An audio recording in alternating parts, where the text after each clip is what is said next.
Restoration Passion, Panzer IV Ausf Model H, made by Volmag.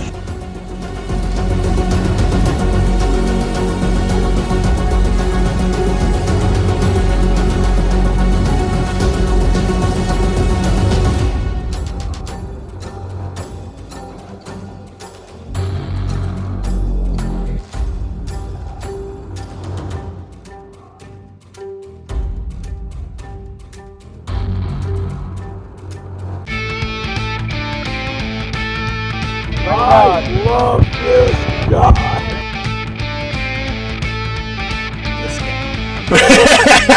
Yes, I know. Yes, I did that on purpose.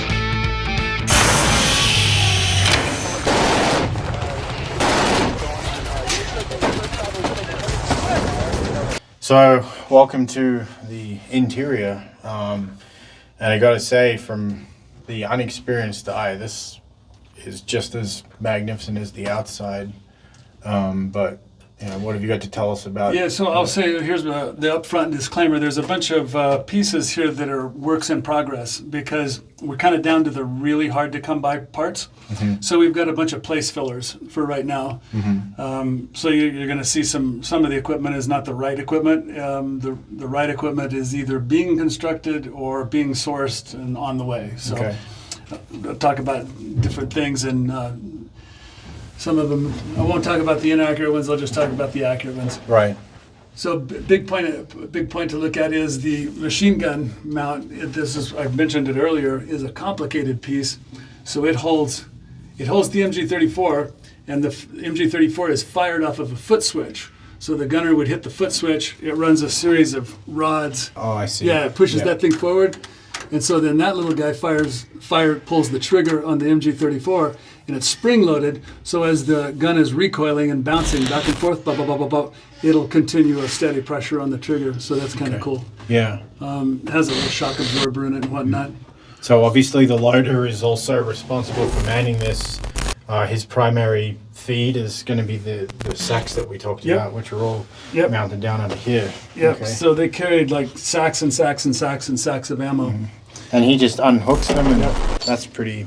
The interesting thing we don't have installed right now, there's a tray set up that where the empty bag hangs beneath the gun, where the empty cartridges fall out into the bag. Yeah. And then a fresh bag mounts on the feed tray. Yep. And so once you shoot your belt out, then everything is fallen down into the sack. So the loader would take the sack off that's full of empty cartridges, you could tuck it away, and then move the empty sack down to the lower position and put a new sack in there with a new belt, pull it, cock it, and ready to be fired. Oh, so it's like a 2-in-1.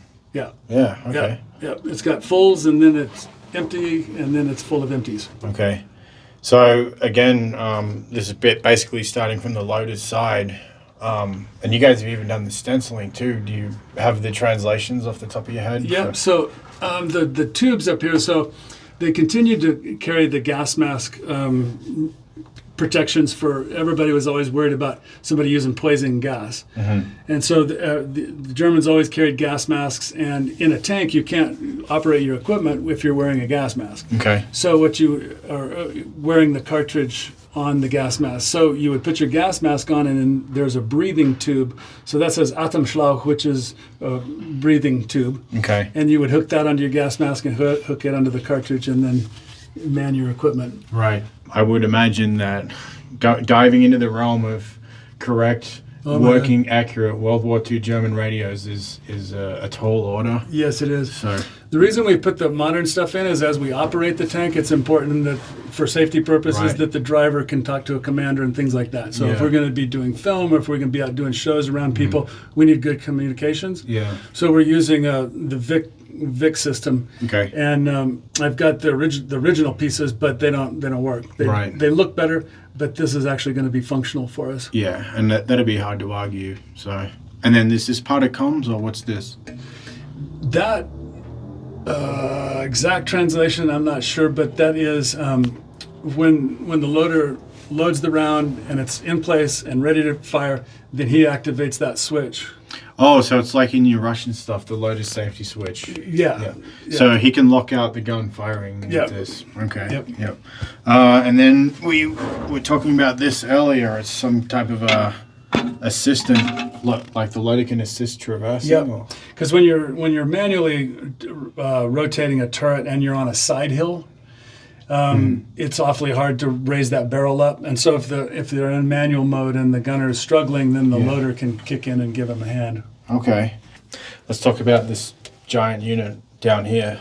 So the gun counterbalance was a spring. It's just a giant spring. Oh. Something has to help hold the nose of this gun up, because if it didn't have anything, then the barrel would just flop down. Okay. So that's a counterbalance system, so that it kind of neutrally loads the gun. Yeah. So in order to raise and lower the gun, it's neutral. It's easy Minimal to do. effort. Okay. Yeah. And was that present on the shorter guns, the earlier guns too, or they had to add that for the extra weight of the long? I'm quite sure it would be different, because you're dealing with different setups. So yeah, this would be for the long, heavy barrel. Yeah, this is new to me because a lot of guns I've worked on are neutrally balanced. So during restoration, when you unpin the elevation gear, the gun will kind of just sit there. But looking at this, everything is kind of out the front, and there's very little weight towards the back. Yep. So that definitely becomes a necessity. Most all the German armor has a counterbalance. The gun is not in balance, and it has a counterbalance system. Right. Panzer III uses a torsion bar. Okay. This uses a big spring. Okay. And then, like we talked about on the roof earlier, that's our fume extraction fan. And then loaders access to main armament. Where are we talking for most of that? Well, he's operating the gun, so this is the lever that will open and close the breech. But the loader's doing his job. He can't stand. He's sat. He does stand. So what he can do. All right. What he can do is let me demonstrate. Was there a height requirement for these guys? Or? You're too tall. Oh, okay. So that seat will rotate sideways and then spin around, so it can spin out of the way. So the loader can stand. Yeah. And he can maneuver around and pull shells out of the ready rack. Okay. Now we've kind of put everything in here just to kind of show the type conditions of what it would be like. Usually tanks, restored originals are pretty well empty. Yeah. And they seem like they have a lot of room. Mm-hmm. And it's just kind of an illustration of what it would be like. So his first rounds, like off the bat, ready rack, is that what's down here, or? This would be storage. I believe you'd probably be pulling from this rack. Okay. Here. Yeah.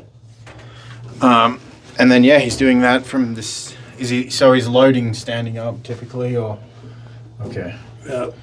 And then we've got more storage boxes at my feet here. Are these more rounds? Yes, they are. You can unclip that, and you should be able to open that up. Right now, you lift, and now it pulls forward. It completely comes off. Oh, yeah. Okay.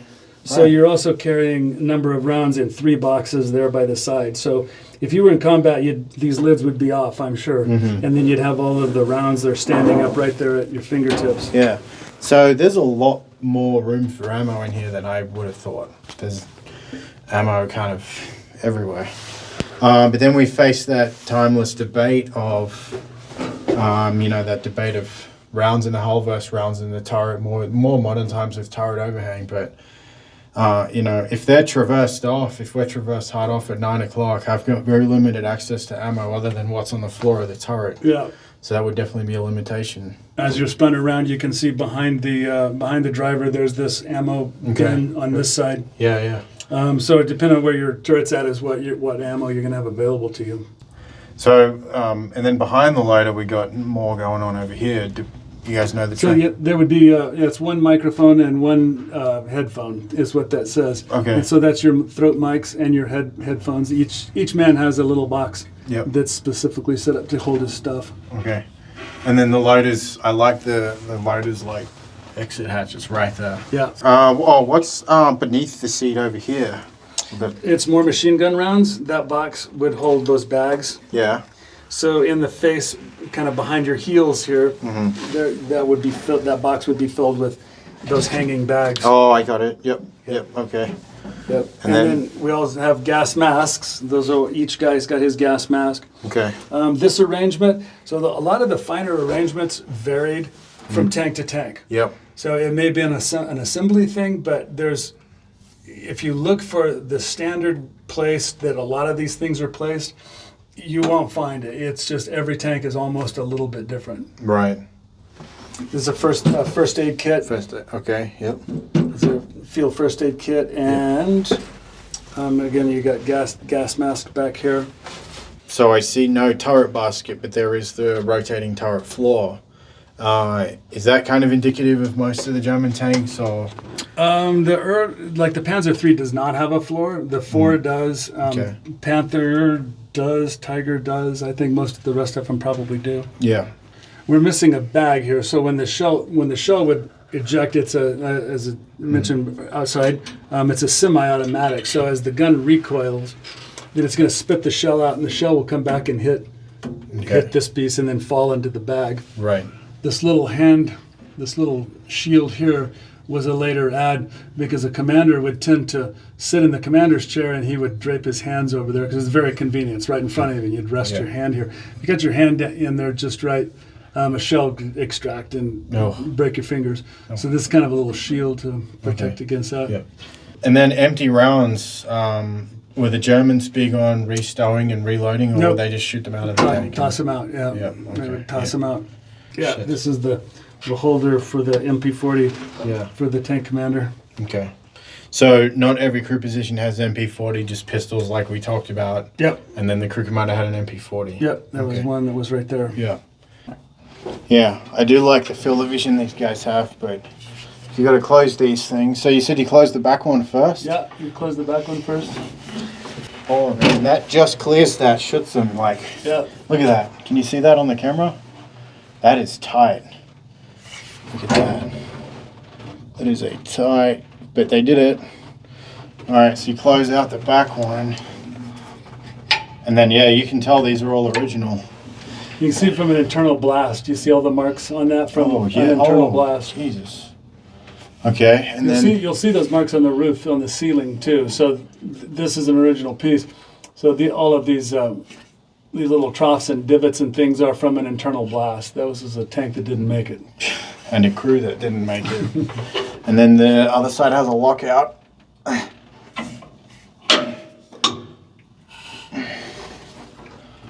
Okay. Yeah, you can close. And Close. You can lock up your hatches there, and you're good. Now, they started out with vision ports in those, in those 4 holes there. There would be an assembly that built in there with bulletproof glass, and then there would be a slot that's cut in that outer steel pouch that's on the outside of the door. Mm-hmm. As the war went on and Schutzen became totally common, they did away with the vision ports because there's no point in looking out at the back of the Schutzen. Yeah. So those are welded up.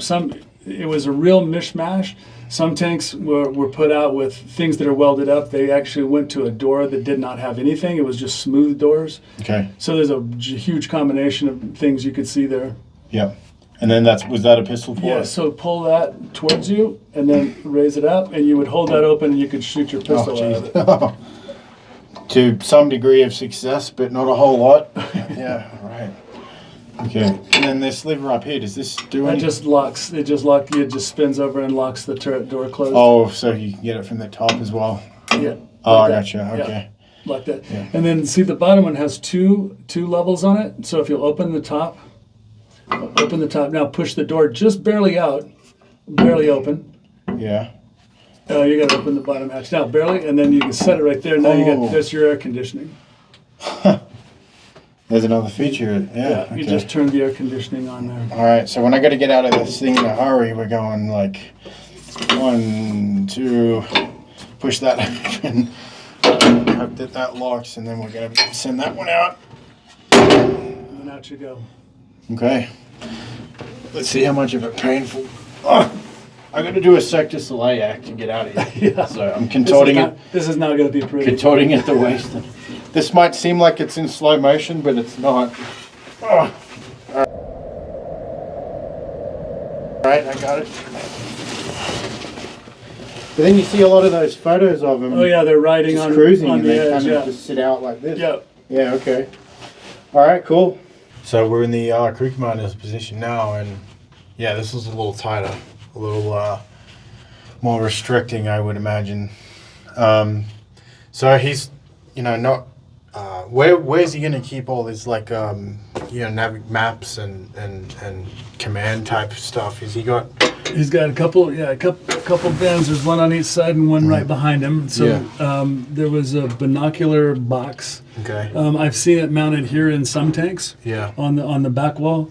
Other places is at different locations. Right. And then the workability of the periscope closing hatches is kind of like a push-pull type. You push that locking mechanism to the side, and then that opens and closes. So obviously we're going to be running full blackout. So for those that don't know, at night when you're running tank operations and you're all inside doing your thing, the tiniest little bit of light inside a tank viewed through a periscope is significantly magnified. It'll send that one beam of white light right out. So there's various different blackout methods. Some tanks have like a Velcro flap, but these you literally just shut the armored cover completely. And then your second position is, I would imagine this is for mostly close to combat.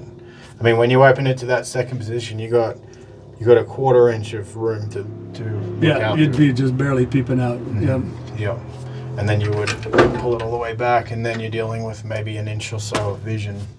And that's the case with all of these all the way around. So it actually gives a pretty good field of view, like where the visual range out of this hole will match up with the visual range out of this hole, and it'll meet the visual range out of that hole. So you can pretty well see 360 degrees. Yeah. By comparing, so it's 5, but the 5 together equals 360 degrees. Okay. And then cupola and periscope interchangeability. Is this the same type of a setup on Panther and Tiger, or did they redo it? No, that was very specific. This is unique to the Panzer IV, and then the very late Panzer IIIs, when they went to the 75 millimeter gun, they got upgraded to this cupola. Okay. And then this brings up a good point to talk about headdress. I noticed there was a lot of padding in there because that was a bumpy ride. What about inside headdress? So the typical German uniform has a pretty thick wool cap. They weren't really helmets. They were actually the caps like you were wearing earlier. Right. So when you have a wool cap on, you can kind of butt your head on things a little bit, but with no cap, it's just flesh and steel, and it's less comfortable. Yeah. And then his seating position, he's got the footrest, but he's right there behind that gun. And that plate you mentioned does. Let's say if you had a catastrophic failure of that main gun, that firing pin's coming right out at you, but he's got a little bit of protection for the balls. So. I'm going to raise this up. You drop that lever there, right? Yeah. Right? So wow. This goes like that. Now you can stand on the floor. Yeah. But if you want to stand with a little higher out of the hole, then you can do this. Shit. And you can stand there. So this is for standing looking out. It's all pretty accurate to human height. Like if you stand there, your head is up, just barely peeping out. Or you're looking through the glass. Oh, yeah. So I don't know. I think I would be standing. Yeah. I think that was very common to be standing. Yeah. It's like head height for all them periscopes. Yeah. Now you can move. You got a little bit of room. Yeah, okay. And then if we drop this, if you could step back up there again, then in the period photos, you'll see that their head, the German tank commanders, if you read book accounts of German commanders, they really wanted to fight with the hatch open so they can hear, so they can see better, and they can hear. And so now you can stand on that. Yeah, I got you. And like if you're traveling down the road, you see the commander popping out. So he's standing in this position here. Yeah, I got it. Yeah, that's ergonomically, they've thought of everything right there. That's pretty good. So yeah, if we were going to button down,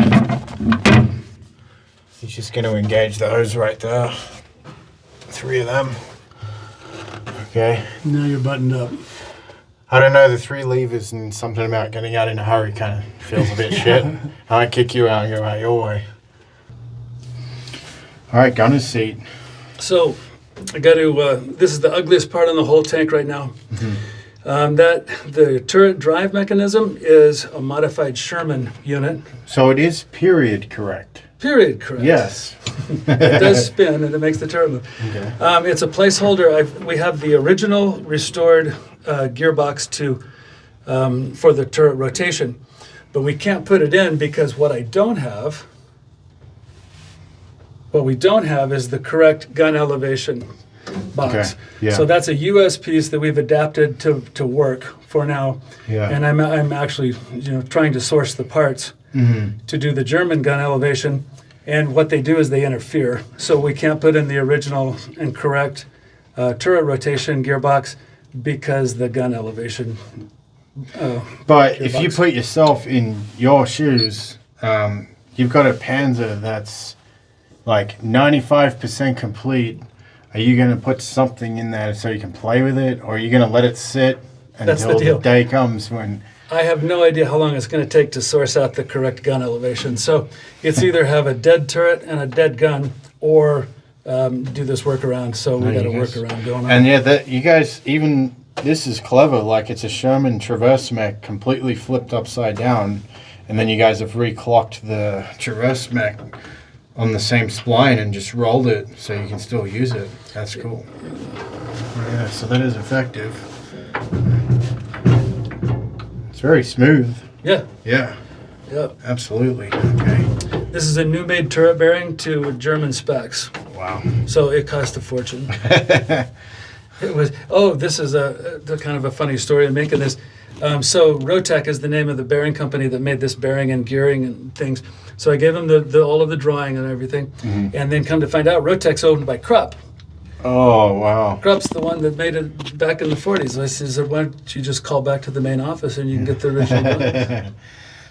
And then gun is firing, traditionally, how is he firing this thing? But it's electrically fired off of the rotation trigger. Okay. When you pull the trigger on that, then it electrically fires a solenoid. So we're going to look at that. Yeah. All right, so we were in the gunner's seat talking about the controls, and for those of our viewers that love to know how things work, this is the all original Traverse.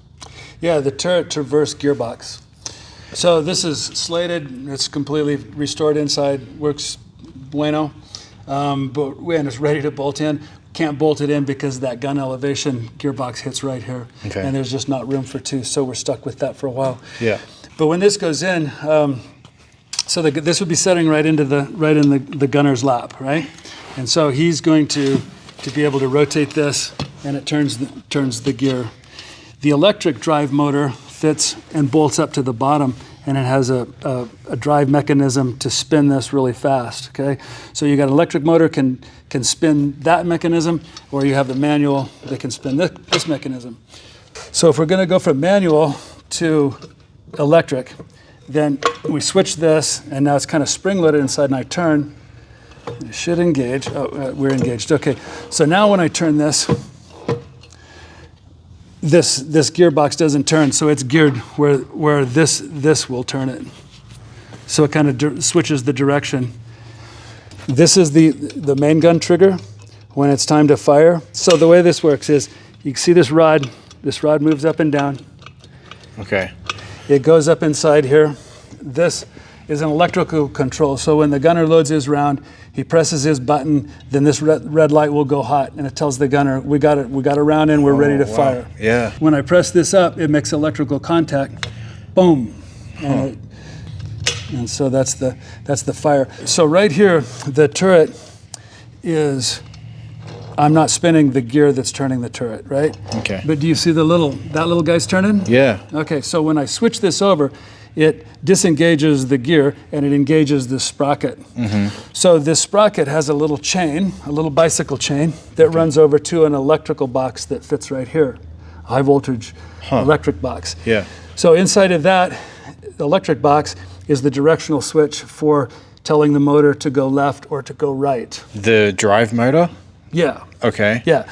So this is a switch box. It says go right, go left. It's sending the electricity off to make that happen, right? Right. So that's connected to this with this chain. So once I've switched this here, if I want to traverse turret right, I go like that. It rotates the chain, and it makes contact in here, makes it turn right. If I want to go left, I go like that, and now it'll turn left. And that's how the electric traverse the operates. electric traverse. There's no other directional thing it's the same handle. Yeah. And here it's in manual mode, it turns the gear. Right. And in here, it changes the switch and says go left, go right. So that's a pretty clever way of doing it, but it also seems like a complicated way of doing it. Yes. Yeah. Yes. Okay. Well, thanks for showing us that. That is an in-depth look at the Panzer IV Traverse Mech. You want to talk about the color of bolts that are inside of it, which is Yeah. And the coax is... the coax is a foot. It's a Okay. foot with mechanical linkage that goes up to the gun. I think there's some misconception because American tanks fire with the foot. Right. A lot of people think that the German tanks fire with the foot. They don't. It fires off of the hand grip. Okay. And then our scope here, telescope, is that Panzer or? Yep, that's original Panzer IV Oh, wow. gun sight. Yeah. And we have got a translation for the data plate. You know, I've never looked it up. It means don't mess. Don't miss. And then we've got the gunner's. Yep, that opens and closes the little. Those are all original parts. There, it opens and closes the front viewer port. Okay. The gun sight is adjustable here, so if you loosen these nuts, then you would be able to adjust either side and adjust it from side to side. And then the vertical gun sight is down. It's down on the other end there. Okay. Yeah.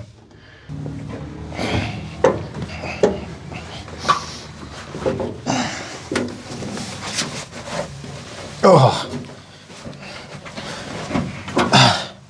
Wait till I get on this side. Oh, I'm looking forward to it. All right, driver's seat. I see over my left-hand side there's still more equipment, storage boxes. So what else would the driver have up here? Well, it's again a work in progress. I have the unit. We just haven't. I didn't get it in time to get it installed when we put this together. Okay. So up at your left hand, if you reach right up into the corner of the Aufbau.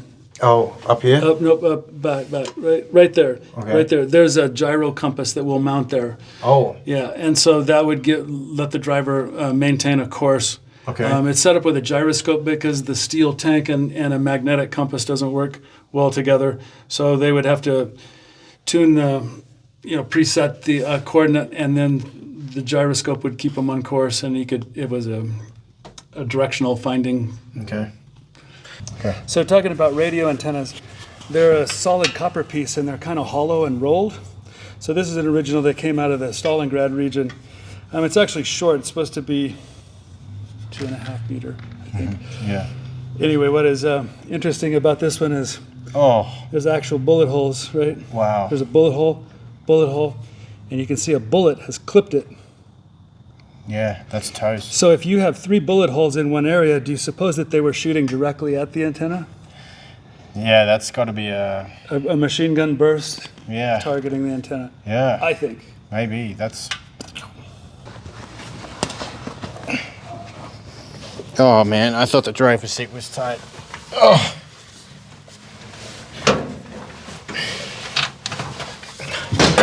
Oh, boy. Ugh.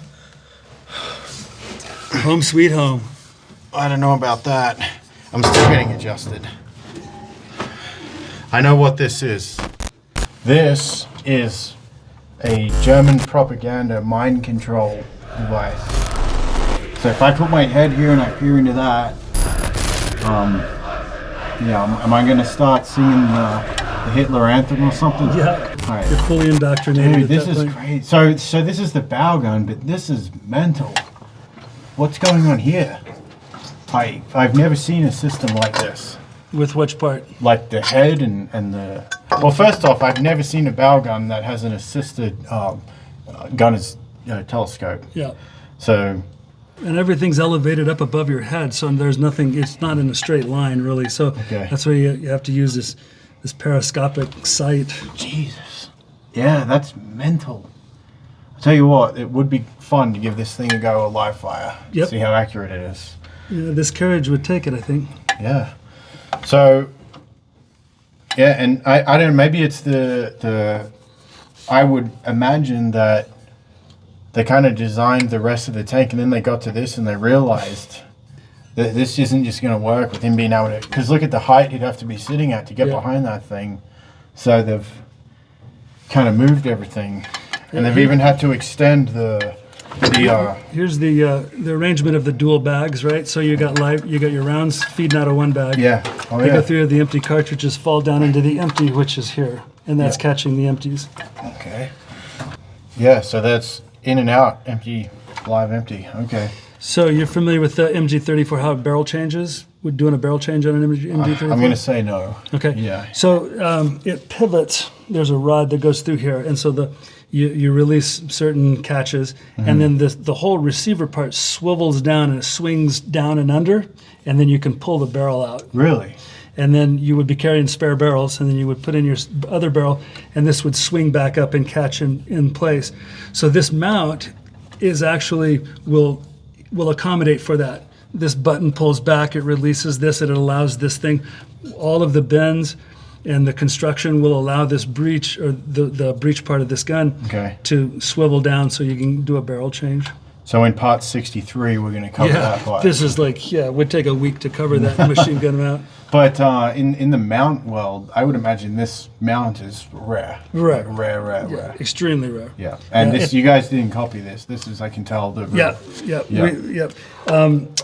Usually you will see them leave off at this point where those bolts are right here. Yeah. And all of this part is gone just to history. Okay. Man, that is something else. I already know that this is the least desirable position for me, at least. Okay. So moving away from the gun itself, do we have any idea how many rounds he's got up here? You could put as many as, let's see, it'd be 2, 4, 6, 8. And then on the exterior, you can hang some more, 9, 10, 11, 12 times 150 rounds. Okay, yeah, that's not bad either. Okay, and then roles and responsibilities for this guy, and then he's obviously the radio dude. Yep, he's got a. Now, are these World War II German radios? Yes, yep, those are the real ones. They're in 10 watt. So it's referred to in German as the FUG, F-U-G, FUG 5 system, and it's a standard issue tank stuff all the way around. But they look like they're in incredible condition. Yeah, they're really nice. we're missing certain power cables and things like that. All of this stuff is, like you said, it's a cottage. Yeah. It's a very specific field of interest. Yeah. And then you mentioned before the escape hatch is under me in this position. Yep, you would have to get up, raise up your seat back. This seat back will actually fold up. Okay. That little button comes and then it folds up. Are you going to try to do it? Yeah, you pull out on that. Yeah. Oh, God. And what? It folds up? It folds up here and locks up out of the way. The audience doesn't want to spend 20 minutes watching me do that. But I've got to escape quickly. But you can kind of get the idea. Yeah, that would fold up here and lock out of the way. Yeah. Then the seat will fold forward, and then you open the hatches and you can go down and out the escape hatch. Now, when we reach 1 million subscribers, I'm going to demonstrate that. Right now, we don't have the. All of the radio power supplies are in the back right here. So there's two power supplies, one for each receiver, and this is the one for the sender. Okay. Again, missing power cables and whatnot. Yep. So here's his atom shock tube. Okay. Here. And this is an MG box for machine gun parts, extra bolt, and different maintenance parts for this guy. Okay. Man, and then he would just. Right. Yep. Okay. Yep. And then if you raise the gun up, then see these guys. They just come off and hang by the little slots, and they're hanging on this. Now, are these reproductions or? They're reproductions. Yeah, they did reproductions. Yeah, I have good quality originals, but you can only afford to buy one or two. Right. And I need to put a whole bunch in here, so these are reproductions. Yeah. Okay. This piece is kind of interesting. This is not standard German World War II Panzer IV piece. This is an exact copy of the flak Fearling restoration that's taking place in Canada. Okay. So an untouched flak Panzer. Someone had made this arrangement here out of pieces of a box like this. Okay. And so, and kind of in honor of them, he said, I'm going to make a piece like that and put it in here. So this is in tribute to the flak Panzer restoration in Canada. And what purpose does this piece serve? Keep your Hostess Twinkies and your Slim Jims and your Gatorade in there. Okay. Good shit. All right. Got a little step that helps you get in and out. Okay, cool. Is there anything else about the bow gun? It's a little point of interest. There's these little rings around. So you always wonder where to put the canteens. These rings were to hang a standard fuel bottle from. And they're in several locations around. Okay. Cool.